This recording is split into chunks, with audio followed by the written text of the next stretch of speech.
It was 11 o'clock p.m. when my phone rang, shattering the quiet of the house in a way that made my chest tighten. The display showed an unknown number at first, but then it registered, the Grand Citadel Hotel. I picked up thinking it was some routine call from the concierge or a reminder about an upcoming reservation. I was wrong. "Mr. Thurman," the manager said, his voice tight, almost trembling.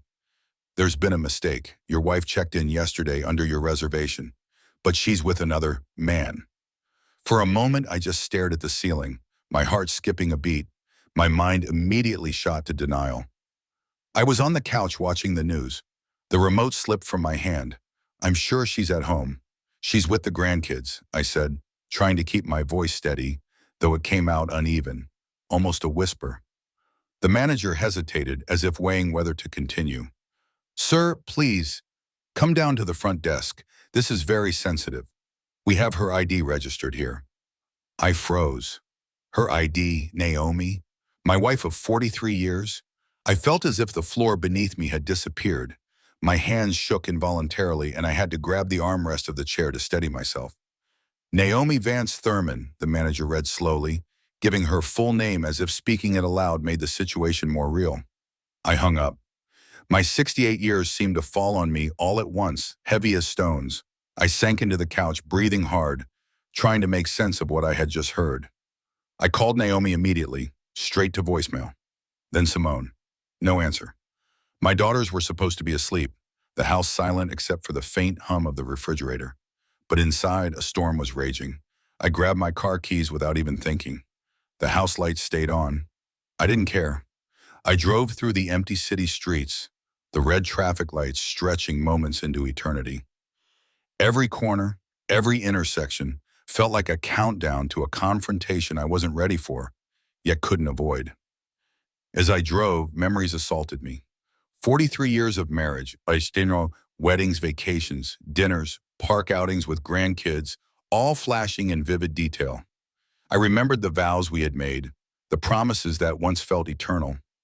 I thought of the small things too, the way she used to pour me extra coffee when she thought I wasn't looking, how she'd leave notes in my briefcase on busy mornings, the laughter that filled the kitchen when the family was all together.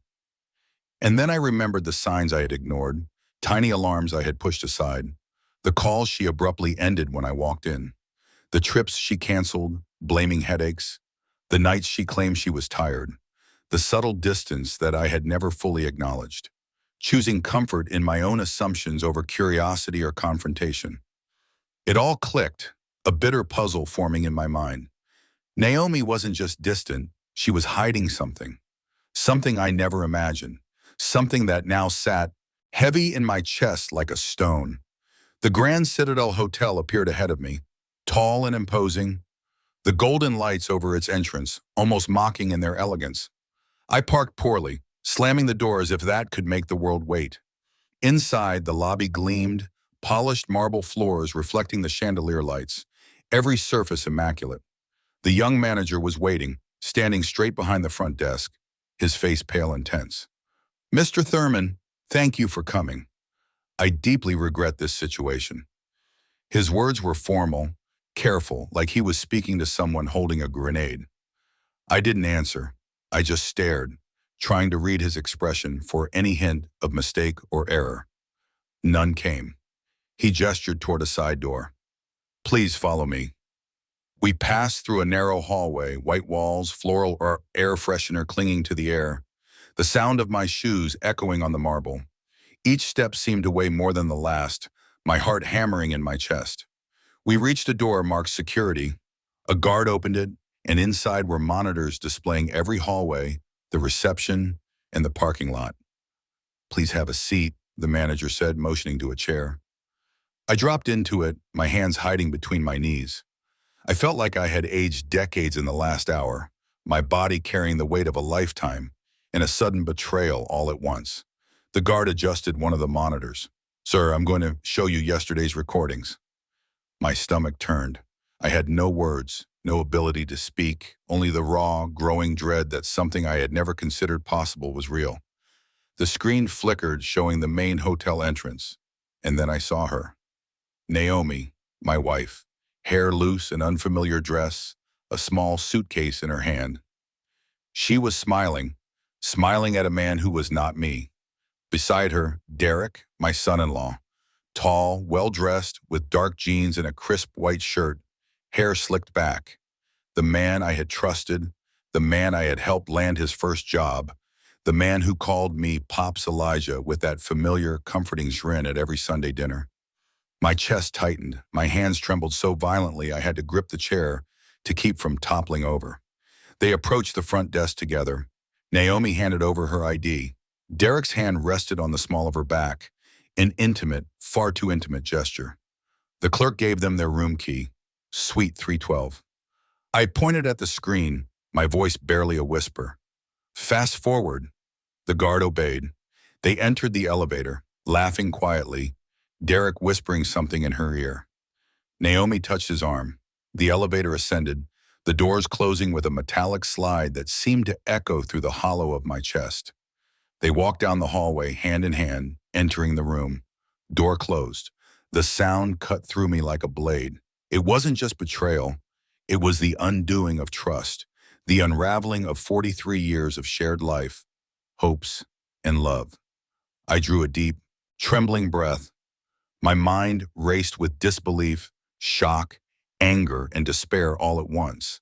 I had to know more, to understand why, to witness the truth even if it hurt more than I could bear. Manager, I said, my voice steadier than I felt, I need to see everything you have. He nodded, understanding the weight behind my request.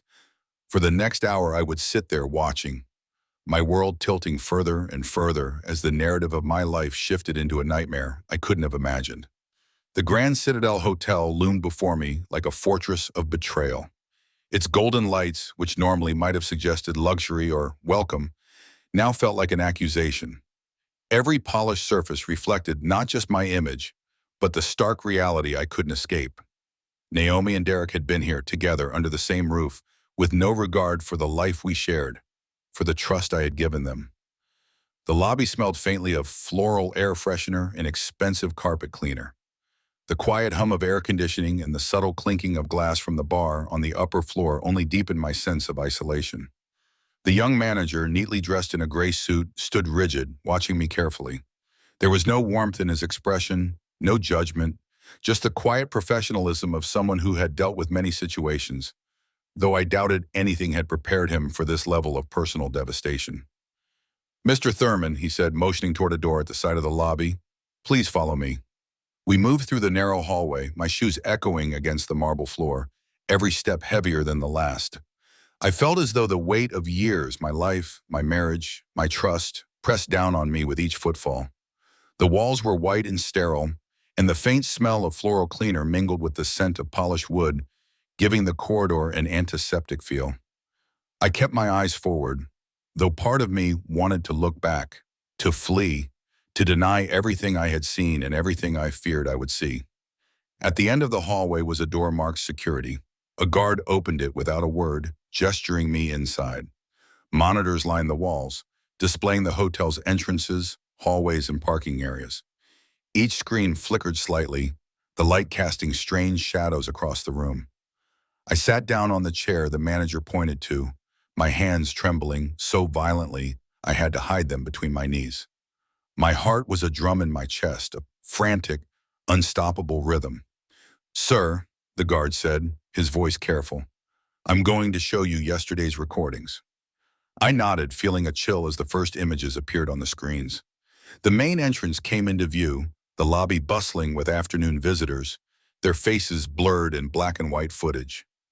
And then I saw her, Naomi, my wife, her hair loose, a style she rarely wore, in a dress I didn't recognize. She carried a small suitcase in one hand, her smile bright, radiant, completely unaware of the storm that would soon erupt. Beside her walked Derek, my son-in-law, the man I had mentored, supported, and welcomed into our family, the man who called me Pops Elijah and shared Sunday dinners with us. And yet, seeing him walk so confidently beside my wife, their hands brushing lightly, their smiles intimate, filled me with a horror I couldn't articulate. They approached the front desk, and Naomi handed over her ID. Derek's hand rested briefly on the small of her back, an intimate gesture I had never imagined from someone I had considered family. The clerk gave them their key, Suite 312. My chest tightened, a vice squeezing my lungs, and I fought the urge to look away, to deny the undeniable. Fast forward, I whispered to the guard, my voice barely audible. The footage advanced, the elevator doors closed, and I saw them ascend. I could barely process the sight of my wife laughing softly at something Derek whispered in her ear. Her hand brushed his arm. My stomach churned. I remembered every Sunday dinner, every shared holiday, every moment I had trusted him implicitly. And now here they were, a betrayal unfolding in front of me, layer by layer, frame by frame. I felt a cold sweat break across my forehead. Memories of Naomi flooded my mind, her gentle touch, her laughter, the late nights she would stay up, helping me with paperwork or discussing family matters. I had never suspected, never imagined that this woman, the mother of our children, could be capable of something so utterly unthinkable. And yet, there she was, smiling at another man in a way she had not smiled at me in years. The manager stood behind me, silent but attentive. The guard adjusted the monitors, showing the hotel hallways, the restaurant, the lounge areas. Every time they moved, every subtle touch, every shared smile was magnified, recorded, and displayed before me. My heart sank further with each frame. They went down to the hotel restaurant around 7 p.m., the footage showing them dining together. Red wine, laughter, subtle glances. They moved like a couple perfectly in sync, sharing jokes and stories. Derek poured wine for Naomi, and she raised her glass, smiling in a way I hadn't seen in decades. My chest felt hollow, as if every memory of shared meals and quiet dinners had been replaced by this stark, undeniable proof of betrayal. After dinner, they returned to the room, only to emerge again around 11 p.m. This time, Derek carried a thick brown folder, and I watched, frozen, as he opened it, revealing papers that Naomi studied closely. She nodded, pointed things out with her finger, and signed documents. Each signature felt like a nail in the coffin of my understanding of the life I thought I had. I realized then that this was not a simple affair. This was calculated, deliberate, a betrayal intertwined with secrecy and planning. The intimacy I had first feared was compounded by deception, and I sat there trying to steady my shaking hands and steady my mind. For a long while, I said nothing. I watched. I tried to remember the Naomi I knew, the life we shared, and how it had all been overshadowed by this moment, this reality that was more vivid and cruel than anything I had imagined. I felt my heart break in ways I hadn't thought possible, every memory now tainted by the images on the screen. And still, I wanted to know more. I had to understand why, had to see everything, even if it meant watching my world unravel piece by piece. "Show me everything," I said finally, my voice controlled but heavy with despair. The manager nodded, and the guard began to load more footage. For the next hour, I would witness a betrayal so deep, so intimate, that it would challenge everything I believed about love, trust, and family. The screens flickered, shadows dancing across the walls of the security room, reflecting my own internal chaos. Every frame was a dagger. Every movement they made a confirmation of what I had feared but hoped wasn't true. Naomi and Derek moved together like partners, a seamless unit, their gestures intimate, their laughter shared as if the world outside the hotel didn't exist. I pressed my hands to my face, trying to block the images, but I couldn't. I couldn't look away. 43 years of trust, of love, of marriage were being dissected in front of me. Every moment captured on camera, an elevator ride, a hallway walk, a dinner, was a piece of the story I had been blind to, a narrative rewritten without my consent, without my knowledge. They left the room at 7 p.m., heading to the hotel restaurant. I watched them laugh over red wine, Derek's hand brushing hers in ways that had once been reserved for me. Every smile, every soft word spoken was a wound to my pride, my sense of security, my very understanding of reality. I remembered dinners at home, wine shared with friends, laughter echoing through our living room. Now those memories felt like lies, a comforting fiction to which I had clung desperately. I thought of Derek, the man I had welcomed into our family with open arms. I had helped him find a job, celebrated his first promotions, encouraged his marriage to my daughter. He had called me Pops Elijah, and I had believed him, trusted him, loved him as one of my own. And now, seeing him lean close to Naomi, whispering in her ear, guiding her hand to sign documents, I felt a betrayal so personal that it seemed to burn through my very bones. My mind reeled with questions. What was in those documents? Why had they signed papers together late at night, behind closed doors? What could be so urgent, so secretive, that it had to happen in the quiet hours of a city that slept unaware? I had imagined infidelity, yes, but something more insidious seemed to be unfolding. I could see it in the careful way they handled the folder, in the furtive glances they shared, in the deliberate pace of their actions. This was not reckless passion, it was calculated, intentional, and deliberate. As I watched, my mind wandered back to Naomi, to the subtle signs I had ignored over the years. The abrupt phone calls, the trips canceled at the last minute, the sudden tiredness that had always seemed genuine. How could I have been so blind? The pieces fit together now, each seemingly innocent act revealing a hidden pattern I had refused to see. And yet, even as my heart ached with the realization, a small, stubborn part of me refused to accept the full reality. I remembered the mornings we had shared, the quiet coffee, the gentle touch of her hand as she passed by. I thought of the grandchildren, the laughter that had filled our home, the Sunday dinners where Derek had always seemed like one of us. And yet, here he was, betraying all of that, walking hand in hand with the woman I loved in ways I could not imagine, in ways that felt like a deliberate assault on the life we had built together.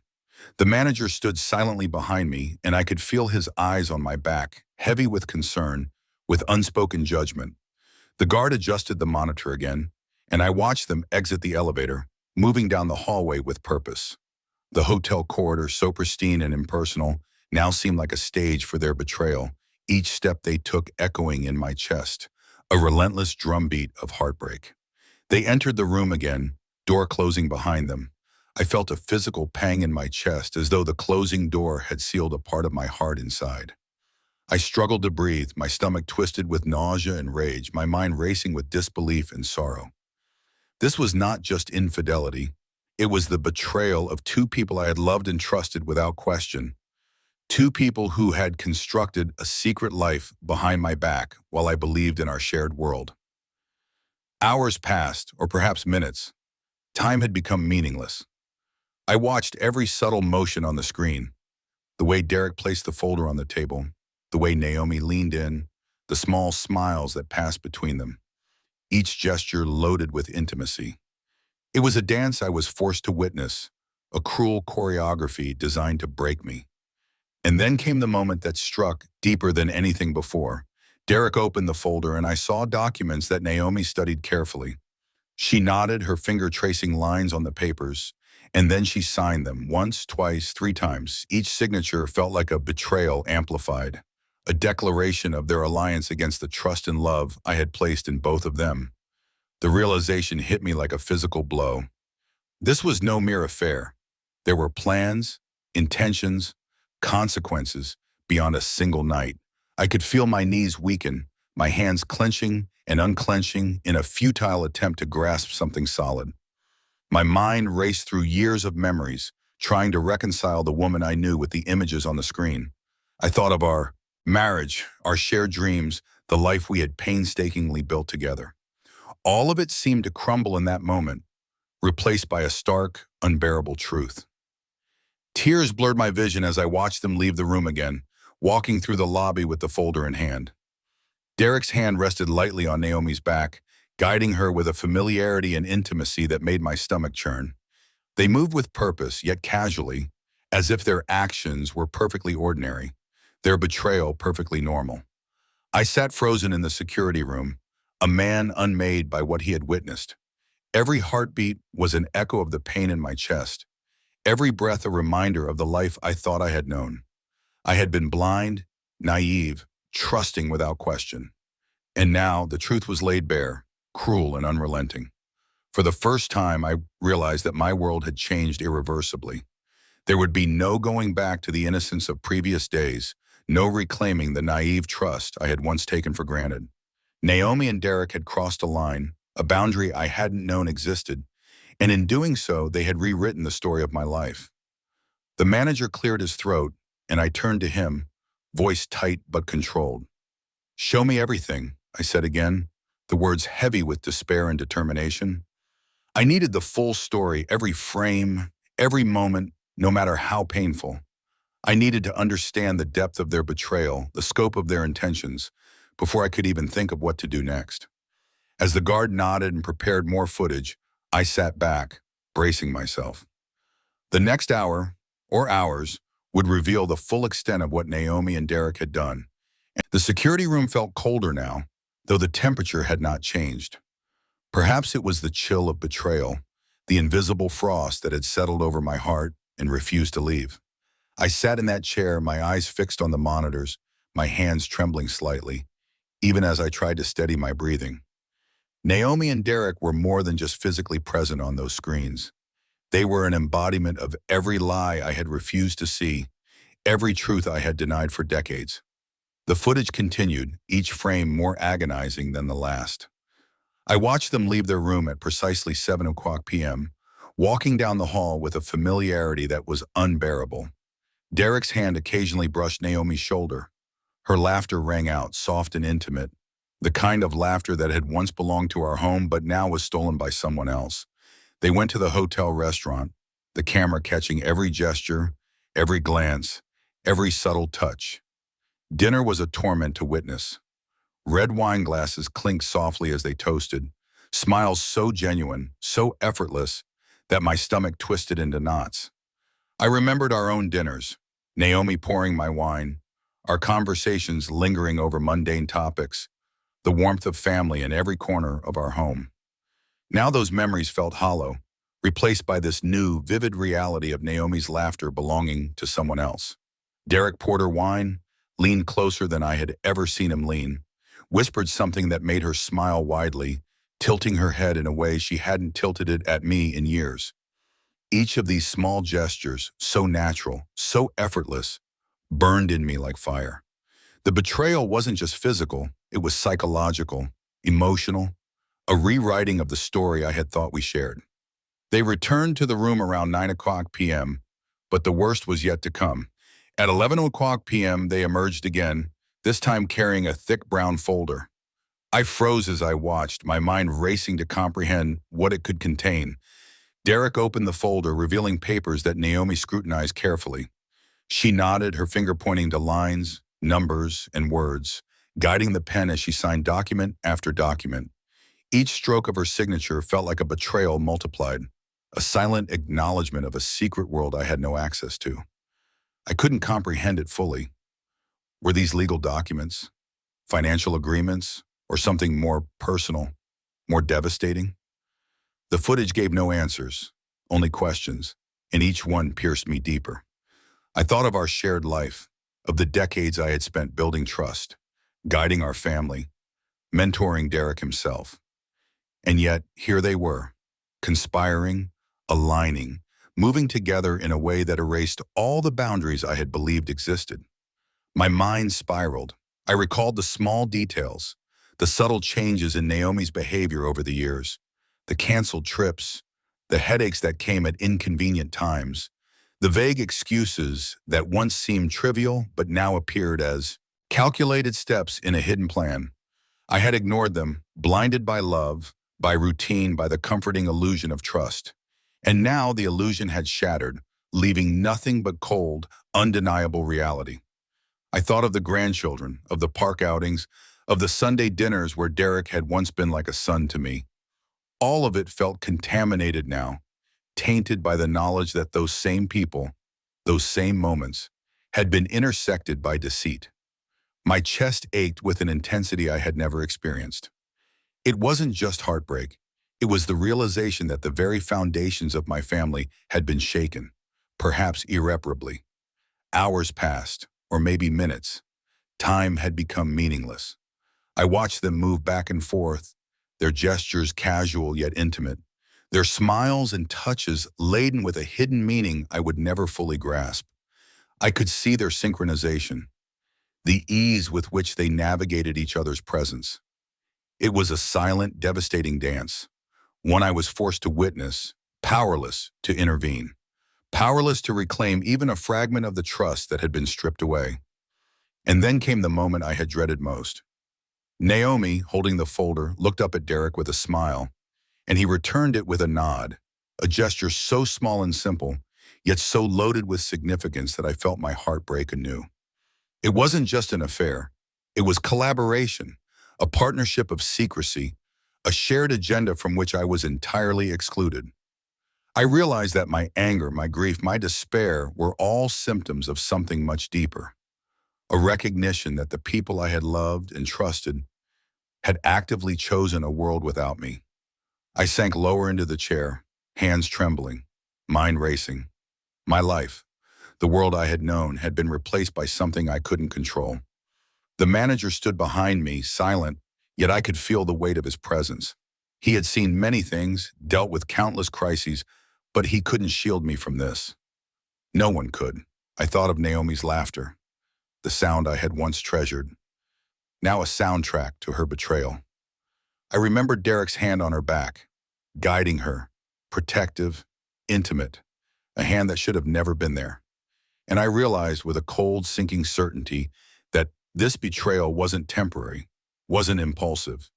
It was deliberate, orchestrated, a secret world that had existed alongside mine, hidden in plain sight. I drew a deep, shaky breath, trying to regain some sense of control, but control was a luxury I no longer possessed. Every image on those screens tore at my heart, every gesture a reminder of the life I had lost, the trust I had given freely, and the people I had loved most in the world now aligned against me. "Show me everything," I repeated, voice low but resolute. I needed the full truth, every frame, every detail, no matter how painful. I had to understand the full scope of this betrayal before I could even begin to contemplate my next move. The guard nodded, switching to additional footage. And I knew deep down that the night ahead would reveal more heartbreak, more deception, and perhaps the answers to questions I wasn't sure I wanted to ask. But I also knew that I had to see it all. I had to witness the full story of Naomi and Derek's betrayal, no matter the cost to my heart. I sat back, gripping the armrests of the chair, bracing for the next wave of devastation, knowing that my life would never be the same again. I sat in the security room long after the last frame of footage had played. The images of Naomi and Derek lingered in my mind, like ghosts etched into my vision. The screen was dark, yet the memory of their gestures, their smiles, the intimacy of their actions refused to leave me. My hands were trembling, my chest tight, my mind a chaotic storm of disbelief, heartbreak, and rage. I had witnessed it all, the elevator rides, the dinners, the whispered words, the signing of the mysterious documents. Each moment had been meticulously orchestrated, a silent testimony of a life that had been shared between them while I had remained oblivious, trusting, devoted. 43 years of marriage, decades of mentorship and family loyalty, every memory I had treasured now felt tainted, like ashes in the wind. I struggled to breathe. My thoughts raced, questioning every moment of the past, the way Naomi had smiled at me, the way she had spoken, the subtle distance that had crept into our lives unnoticed. All of it had been a facade, a carefully maintained illusion. And Derek, the man I had trusted implicitly, welcomed into our family with open arms, guided and supported, had been complicit in this betrayal. The very foundation of my family had been upended. I leaned back in the chair, closing my eyes. I tried to summon memories of our early years, when trust had been simple and love uncomplicated. I remembered her laughter, soft and comforting, filling our home, the gentle morning routines, the quiet conversations over coffee, the joy of seeing our children grow, the pride in guiding Derek into adulthood. And yet, all of it seemed distant now, replaced by the stark reality of what I had just witnessed. Tears blurred my vision. I had always considered myself strong, patient, understanding. I had faced challenges, illnesses, business failures, and family crises. But this betrayal by the two people I had loved most, felt insurmountable. The pain was visceral, gnawing at the edges of my soul, making each breath a labor, each heartbeat a painful reminder of trust violated. I thought of Naomi in her room, signing those papers, her laughter mingling with Derek's whispers. I imagined their shared joy, their secret smiles, the quiet intimacy that had been stolen from my life. I thought of the grandchildren, the Sunday dinners, the park outings, and realized that all of it had been manipulated, overlapped with deception in ways I had never imagined. My anger flared next, hot and consuming. Derek, the man I had mentored, the man I had welcomed into my home, had betrayed me in the most intimate, profound way possible. He had crossed boundaries I didn't even know existed, exploiting trust that had been freely given. Naomi had done the same, knowingly, willingly, and with a deliberate intent I could not fully comprehend. The combination of their betrayal left me feeling hollow, shattered, but also furious. Furious at the audacity, the duplicity, the sheer cruelty of it all. I thought of confronting them. My mind played out scenarios, storming into the hotel room, shouting, demanding explanations. But a smaller, quieter voice reminded me that I needed clarity, evidence, understanding before action. The footage had shown much, but not everything. What had motivated them? What did those signed documents signify? How deep did this go? The questions burned, relentless and unforgiving, refusing to let me rest.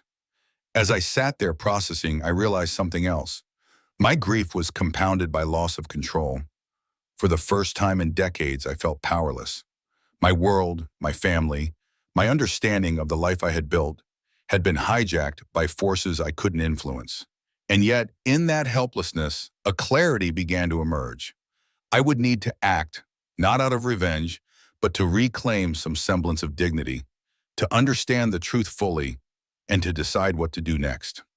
I imagined the confrontation ahead, the words that would need to be spoken, the questions that demanded answers. Naomi and Derek had woven a secret narrative. It was now my task to unravel it. But before I could confront them, before anger or despair could consume me entirely, I had to gather my composure. I had to prepare myself for the inevitable dialogue, for the inevitable confrontation that would define the next chapter of my life. For the first time that night, I stood. My knees ached, my body heavy with exhaustion and grief, but my mind felt sharper, focused. I realized that witnessing the betrayal had been only the first step. Understanding it, confronting it, surviving it, that was the true challenge. I left the security room, the manager quietly closing the door behind me. The hotel lobby, so elegant, so imposing, now seemed like a stage for a reckoning I could no longer avoid. The golden lights reflected off the marble floor, glinting like shards of glass, beautiful, cold, and painful. I walked toward the elevator, each step deliberate, measured, as though I were preparing myself for battle. My heart still ached, my mind still reeled from the betrayal. But I knew one thing with absolute certainty. I could not ignore what had been done. The world I had known, the family I had trusted, the life I had cherished, and all had been irrevocably changed. Yet, despite the pain, despite the fury, despite the devastation, a quiet determination settled in me. I would face them. I would demand answers. I would reclaim my voice, my dignity, and my place in the life I had built. And I would do it not with rage alone, but with the clarity and strength that years of experience had granted me. Because betrayal, no matter how deep, no matter how intimate, could not erase a lifetime of wisdom, resilience, and the unyielding will to confront the truth. That night I understood fully that life would never be the same again, but neither would I.